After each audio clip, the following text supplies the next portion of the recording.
Prime, podcast for curious mind. Mereka itu luar biasa loh, sesuatu yang sebetulnya out of people's expectation. Disko, diskusi psikologi. Hai Warriors, selamat datang kembali di podcast Disko, diskusi psikologi persembahan KBR bareng komunitas Into the Light Indonesia. Hapus stigma, peduli sesama, sayangi jiwa. Masih bersama aku Mutiara Maharini atau Mahari sebagai host Disko sekaligus psikolog klinis dari Personal Growth. Nah, hari ini Warriors kita akan membahas terkait dengan mitos seputar kesehatan mental. Mitos seputar kesehatan mental itu bisa menimbulkan stigma hingga akhirnya menjadi penghalang untuk orang-orang yang mencari pertolongan. Selain itu, stereotip dan juga stigma bisa memicu praktik diskriminasi sampai isolasi pada orang-orang dengan masalah kesehatan mental. Itulah mengapa penting untuk kita melakukan edukasi, banyak berdiskusi dan berinteraksi supaya kita bisa menangkal mitos-mitos yang berada di masyarakat itu. Contoh-contohnya ya, beberapa mitos-mitos yang mungkin warrior sering dengar.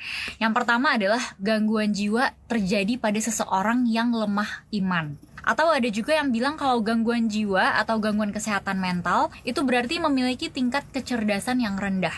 Padahal tidak demikian loh faktanya. Nanti kita akan bahas, dan tentunya nggak sendiri, justru hari ini episode bersama Warriors ini akan rame-rame ya. Jadi akan ada Bu Santi, Bu Herni Susanti, SKP MN PhD, selaku dosen keperawatan jiwa FIK UI, dan Co-Principal Investigator STAN Indonesia. Juga ada Mas Jundi, yaitu Mas Said M. Jundullah, Advocacy Officer CISDI, dan juga akan ada Mbak Lulu, yaitu Task Force Primary Prevention Into the Light Indonesia. Oke, Bu Santi, kalau boleh apakah boleh langsung saya tanya-tanya nih, udah banyak pertanyaan yang menunggu. Boleh, emang enggak? Oke, jadi Bu Santi, banyak sekali ya mitos-mitos yang beredar tentang masalah kesehatan mental. Salah satunya nih adalah gangguan jiwa terjadi pada seseorang yang lemah iman. Nah, boleh nggak sih dijelasin lebih lanjut Bu Santi, sebenarnya faktanya tuh gimana sih? Faktanya, kalau kita bicara tentang masalah kesehatan jiwa, orang yang mengalami tadi ya, masalah atau gangguan jiwa, itu tidak bisa dilihat penyebabnya dari single faktor. Faktornya itu banyak ya, seringkali itu multiple. Jadi kalau ada orang bilang, dia itu mengalami depresi tuh nggak tahan iman, harusnya kan nggak perlu kayak begitu, harusnya jadi orang tuh strong, harusnya tahan banting gitu ya. Enggak juga. Yang pertama itu kalau ada orang yang kondisinya sedang mentally down, it's okay. Ya, makanya ada istilah it's okay not to be okay. Ya oke. Yes, ya. Nah, tapi memang it's okay not to be okay, memang harus di-maintain dalam kondisi yang jangan terlalu lama, nggak terlalu terpuruk, kan begitu ya. Jadi itu yang pertama. Bukan berarti pada saat kondisi seperti itu berarti mentally down, dia nggak kuat iman, kemudian tadi dia hidupnya hancur, udah nggak bisa ketolong, enggak ya. Nah, yang kedua, kalaupun sampai ada saudara-saudara kita, teman-teman kita yang memang butuh bantuan, tadi sekali lagi bukan karena masalah dia itu nggak strong atau dia tidak kuat iman ya. Ada kondisi-kondisi kalau kita bicara penyebab ada dari pengaruh fisik, biologis, dari psikologis, dari sosial, dari ekonomi, itu biasanya bercampur menjadi yang kita sebut ada faktor resiko orang mengalami masalah kejiwaan. Jadi tidak bisa dilihat dari one single factor, dan artinya kalau kita melihat orang mengalami masalah kejiwaan dari satu penyebab atau satu faktor tersebut, ujung-ujungnya saudara-saudara kita yang mengalami masalah seperti ini terstigma gitu ya. Padahal bukan berarti mungkin dia memang baik-baik aja, dia kondisi spiritualnya bagus, tapi memang ada faktor resiko dari segi, bahkan penelitian terkini itu unsur biologis itu banyak loh. Ada masalah di fisik, ada masalah dia gangguan di fungsi otak, fungsi hormon. Itu sesuatu yang perlu dilihat secara utuh untuk melihat masalah kejiwaan. Oke, Bu Santi. Jadi jelas ya, bukan single factor. Biasanya apapun psikologis itu saya rasa multi factor sih. Nggak pernah benar-benar satu faktor aja. Dan mungkin kalau saya mau sedikit menambahkan, memang spiritualitas itu ada kaitan ya dengan kesehatan mental. Tapi nggak melulu kalau kita punya masalah kesehatan mental itu karena spiritualitas kita.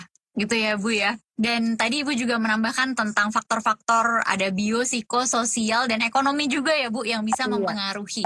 Ini saya mau nanya yang berikutnya jadi udah kejawab juga bahwa ada kan mitos yang bilang bahwa orang yang mengalami gangguan kesehatan mental itu berarti memiliki tingkat kecerdasan yang rendah. Saya rasa udah cukup terjawab tadi karena Ibu bilang bahwa ya sebenarnya ini multifaktor ya. Nggak cuman salah satu hal aja yang menyebabkan seseorang mengalami masalah kesehatan mental. Yang saya mau tanya yang berikutnya sih nih Bu. Ini sering banget terjadi yaitu adalah mitos bahwa orang dengan gangguan jiwa tidak bisa menjalani hidup dan fungsi sosial seperti bekerja secara baik atau profesional. Kira-kira menurut Bu Santi gimana nih Bu? Ya, ini juga nggak sepenuhnya benar. Walaupun memang kita melihat ada tadi ya kondisi-kondisi orang yang mengalami masalah kejiwaan itu nggak semua totally down gitu ya. Jadi nggak semua totally hancur gitu, nggak bisa ngapa-ngapain. No.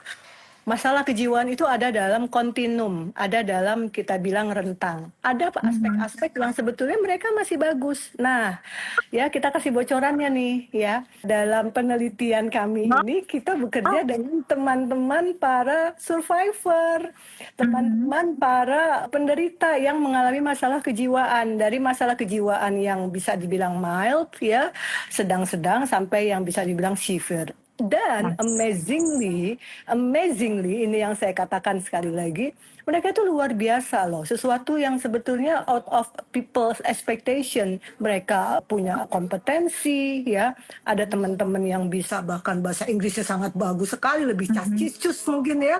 Kemudian bisa perform entah itu jadi moderator dan hal yang lain. Ada aspek-aspek yang seperti itu. Bahkan dalam penelitian kami ini ya kami mengajak teman-teman kami istilahnya itu service user ya. Artinya memang pengguna pelayanan kesehatan ya, atau kalau orang awam bilangnya itu pasien gitu ya, atau penderita. Itu benar-benar kami ajak duduk bareng, bukan hanya sebagai objek dalam penelitian. Kalau objek itu kan berarti yang diambil datanya ya. Nah, enggak. Tapi duduk bareng, kita minta pendapat mereka, kemudian minta masukan mereka, duduk bareng, bahkan kita ajak untuk writing, menulis sampai paper publikasi, sampai analisis data. Itu kalau mungkin Mbak Mahari tahu ya, kalau penelitian itu orang suka dengernya itu udah sebel karena ngejelimet. No, teman-teman ini duduk bareng loh, menganalisis data segala macam. And they can perform well as an expert in their field. Karena mereka punya experience. Kenapa sih Bu mitos-mitos tentang kesehatan mental itu ada? Dan kenapa masih banyak masyarakat yang termakan oleh mitos-mitos ini? Ya, utamanya karena kurang informasi ya, kurang masif informasi sosialisasi yang berimbang tentang masalah kejiwaan itu. Kita kalah ya dengan berita-berita di koran, sinetron, bagaimana menggambarkan orang dengan masalah kejiwaan, orang dengan gangguan jiwa.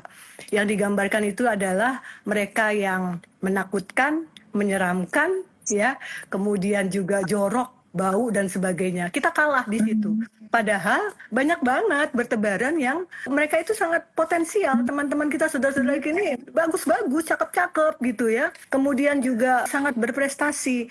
Nah, itu masalah utamanya dari segi kurangnya sosialisasi, kurangnya publikasi tentang masalah ini. Nah, sekali lagi, untuk mengatasi gap ini ya yang kami lakukan dalam penelitian ini, kami bikin nih, nanti mungkin Mas Jundi nih yang akan cerita banyak, kita bikin acara besar namanya Mental Health Festive atau Semesta, di mana di kegiatan ini yang take major role ini adalah teman-teman dari survivor, teman-teman dari service user, dan pengisi acaranya yang mendesain itu adalah mereka untuk menyampaikan hello, they can make it gitu ya, dan ini untuk publik.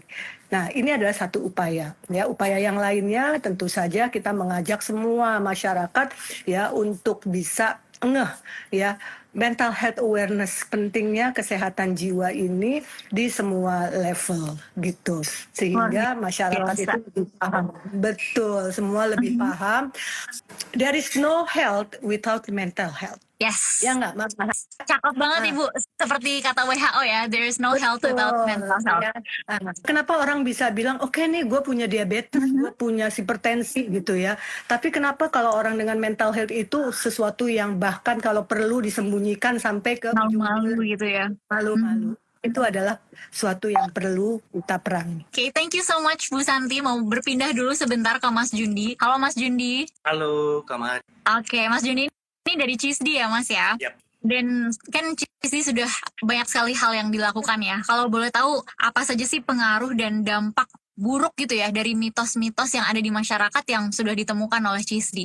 Jadi kalau kita lihat sih memang banyak sekali ya pengaruh atau dampak buruk sih lebih tepatnya ya bagi masyarakat terkait dengan mitos-mitos yang ada. Jadi mungkin ini aku akan lebih banyak mix gitu sih, bukan hanya temuan CISDI tapi juga ada pengalaman pribadi atau pengalaman dari memang yang aku dapat dari keluarga, dari teman-teman dan segala macam.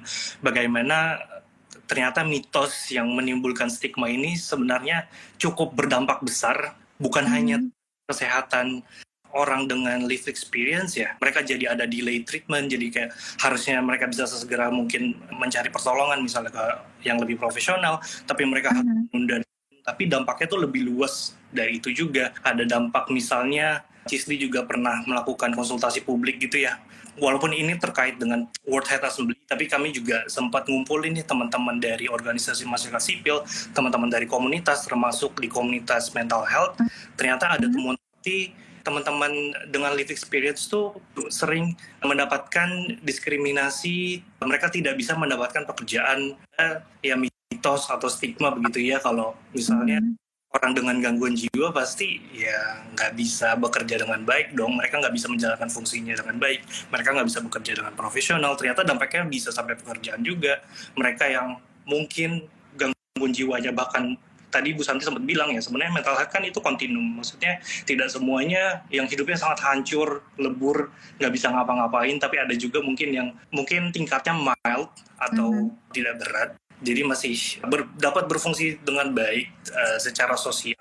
Balik lagi ya, maksudnya ketika mereka tidak bisa mendapatkan pekerjaan, jadi mereka tidak bisa memenuhi potensinya, padahal mereka bisa banget tuh, maksudnya di pekerjaan itu mereka bisa bekerja dengan baik begitu. Dan memang kalau aku bisa rangkum sih dampaknya cukup luas. Memang utamanya sih terkait dengan akses kesehatan ya, bagaimana jadinya mereka kadang ada delay treatment dan segala macam, atau bahkan mereka mendapatkan treatment yang tidak seharusnya. Ini contoh dari pengalaman yang aku temukan juga di real life gitu, kalau bahkan ada teman-teman yang terstigma dengan lemahnya iman itu, mereka harus semacam, kalau dibilang mereka jadi harus misalnya kayak diruqyah dan di segala macam. Sebenarnya tidak ada masalah dengan ruqyah dan segala macam, tapi masalah kesehatan mental itu dianggap hanya sebagai masalah spiritualitas. Jadi mereka pendekatannya cuma itu saja untuk treatment, tidak ada pendekatan untuk mendatangi profesional seperti psikiater, psikolog dan segala macam. Jadi memang tidak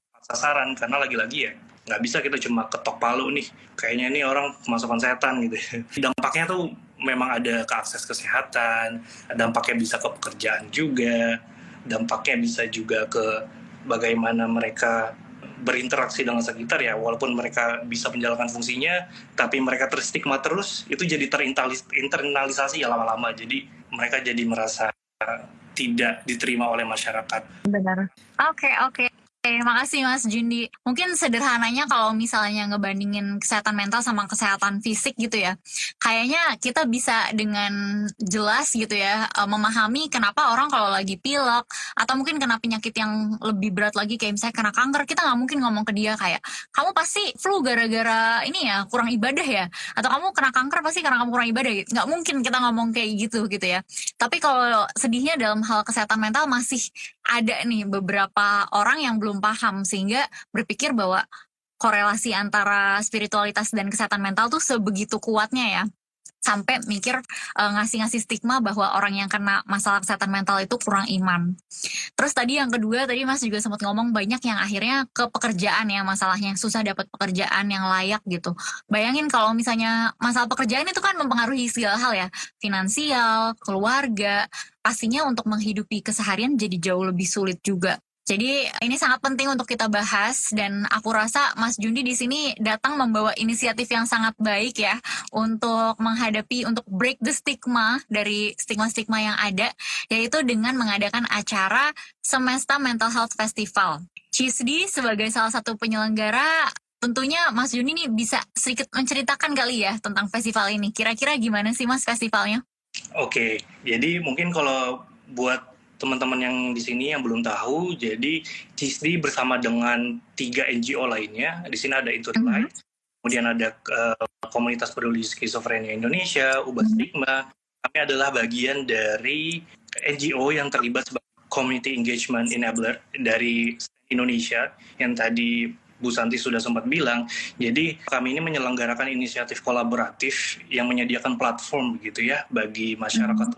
Ini targetnya masyarakat umum supaya bisa belajar terkait kesehatan mental, mencari tahu lebih banyak tentang kesehatan mental. Jadi semangatnya memang lebih kami ingin menyediakan platform atau lingkungan yang bukan hanya, maksudnya belajar kan kadang terkesan kayak kalau sekolah tuh membosankan dan segala macam. Serius banget gitu ya, ngebosenin ya.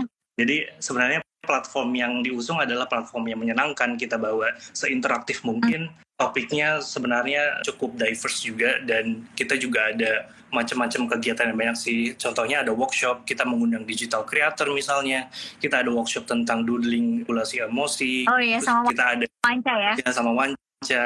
Terus ada sesi workshop pembuatan gelang sebagai bagian dari praktik terapeutik gitu ya, yang berusaha untuk mengedepankan relaksasi dan segala macam terkait dengan mental health juga. Sebenarnya ada banyak workshop dan ada juga talk show.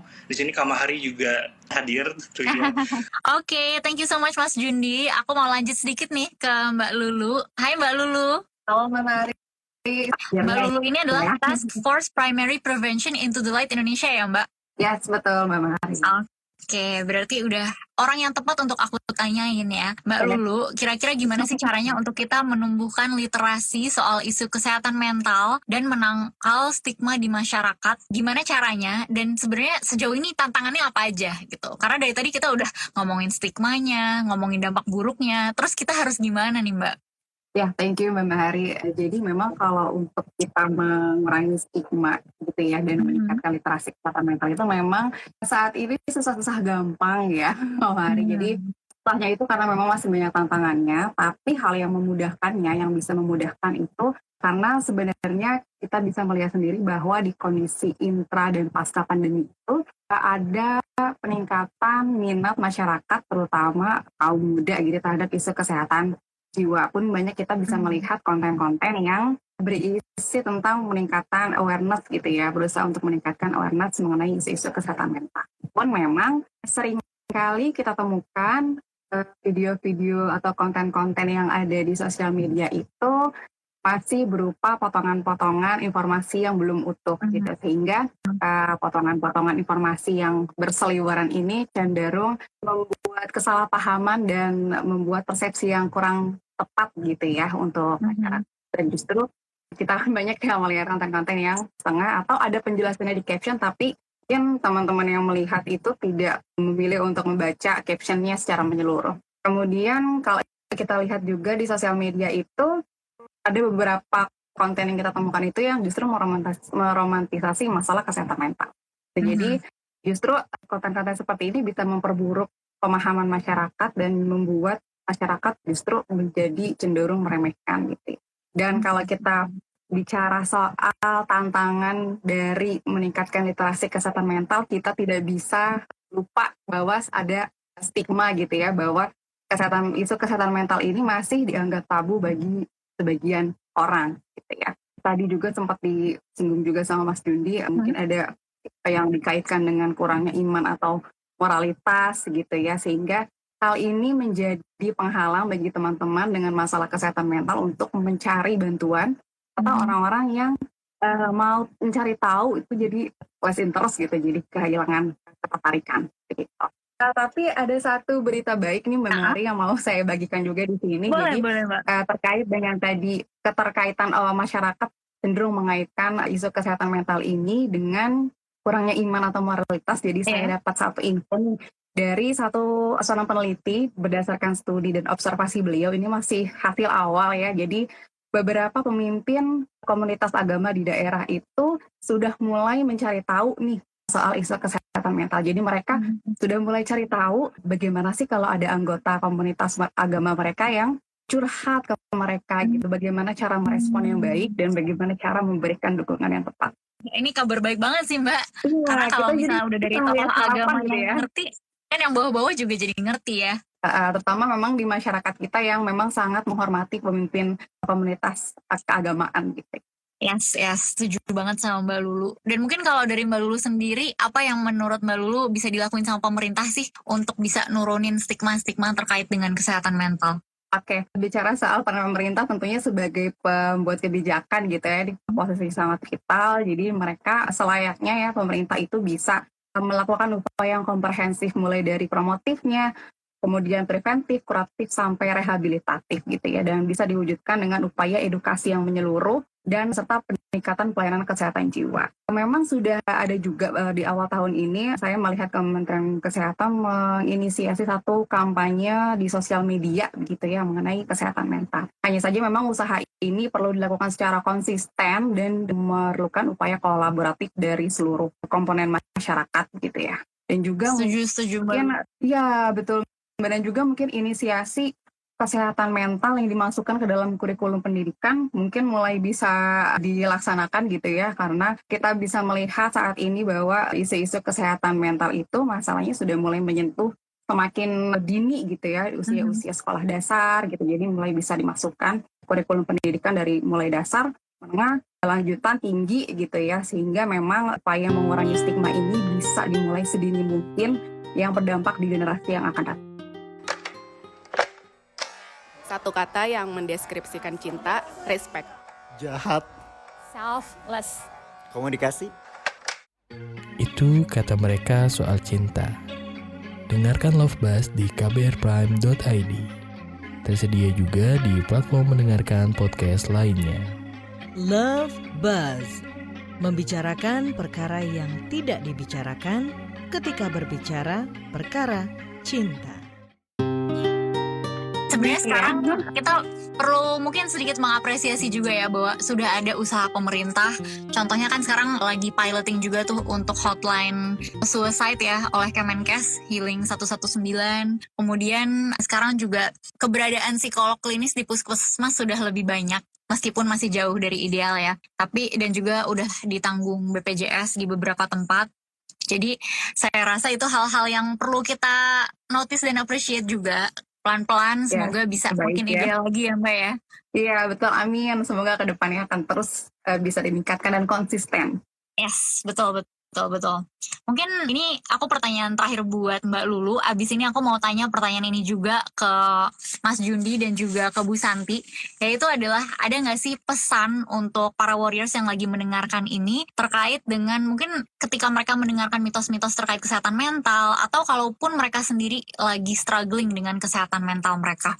Oke, saya duluan ya Mbak Fahri. Jadi untuk teman-teman warriors, jangan takut untuk mulai bicara soal kesehatan mental. Baik untuk teman-teman yang sedang memiliki masalah kesehatan mental, dengan berbicara itu akan menjadi satu langkah yang baik untuk teman-teman mendapatkan dukungan, pun untuk teman-teman yang mungkin aware gitu ya, orang-orang di sekitarnya menunjukkan tanda-tanda dan gejala memiliki masalah, bicarakan. Jangan khawatir kalau dengan menanyakan atau membicarakannya itu membuat kondisi orang-orang di sekitar kita justru akan memburuk gitu ya. Justru dengan membicarakannya akan memberikan space, memberikan ruang bagi mereka untuk bisa bercerita dan untuk bisa menjangkau bantuan. Dan kemudian Mary, satu lagi, ada dua cara yang efektif ya menurut secara saintifik untuk bisa menurunkan stigma kesehatan mental. Yang pertama itu meningkatkan literasi, pengetahuan. Yang kedua dengan kontak sosial, sharing gitu ya, langsung dengan penyintas gitu ya. Thank you Mbak Lulu. Boleh nih nextnya Mas Jundi. Jundi dulu kali ya. Mas Jundi, kira-kira gimana nih pesannya buat warriors? Oke, kalau pesanku sih, kalau misalnya belum siap untuk berbicara dengan keluarga, it's okay. Belum siap berbicara dengan teman, it's okay. Dan kalaupun memang butuh nih untuk cerita, tapi situasinya belum tepat, mungkin bisa mencari alternatif seperti mencari komunitas ya komunitas-komunitas teman-teman dengan live experience yang pasti mereka menyediakan wadah-wadah yang aman dan nyaman tentunya buat bercerita, atau mungkin bisa lewat media sosial juga. Tapi ya pesanku sih jangan merasa terpaksa juga untuk bisa bercerita atau terbuka ke orang. Akan ada waktunya kalau memang teman-teman sudah ingin bercerita nanti. Jadi at our own pace juga ya, kalau misalnya kita memang mau bercerita. Oke, kalau Bu Santi, My message is untuk para warrior tadi ya bilangnya ya, Mbak Mahari bilang warrior ya. betul. Jangan kecil hati gitu ya, bahwa ada contoh yang memang kita bisa duduk bareng, kita bisa berdiskusi. So it's okay not to be okay, tapi ada saatnya memang kita percaya ya bahwa nobody's perfect. Setiap orang itu nggak sempurna. Cuma teman-teman ini lagi pas kebagian, kalau saya istilahnya itu ujiannya, ya di satu area kehidupan kita yaitu mental health. Tapi kan area kehidupan kita banyak gitu. Itu yang menjadi hal yang perlu di endorse, ditingkatkan, diperkuat. Tidak hanya berfokus pada sesuatu yang memang kita memang perlu usaha untuk mengurangi masalah kesehatan mental kita. So we contribute. Ya, jangan kecil hati, ya, jangan merasa semuanya sudah hancur, nggak bisa berkontribusi apa-apa. Kita berikan contoh bahwa you still get the problem, ya, but you still can contribute a lot for yourself, for your community, for many people. Luar biasa banget, tentunya semoga kita bisa sama-sama menghapus stigma di masyarakat, lebih peduli terhadap orang-orang di sekitar, dan juga jangan lupa untuk menyayangi jiwa sendiri juga. Oke, dengerin selalu podcast Disko di kbrprime.id atau platform mendengar podcast lainnya. Aku Mahari, pamit undur diri dulu. Terima kasih semuanya. Terima kasih, bye-bye. Disko, diskusi psikologi.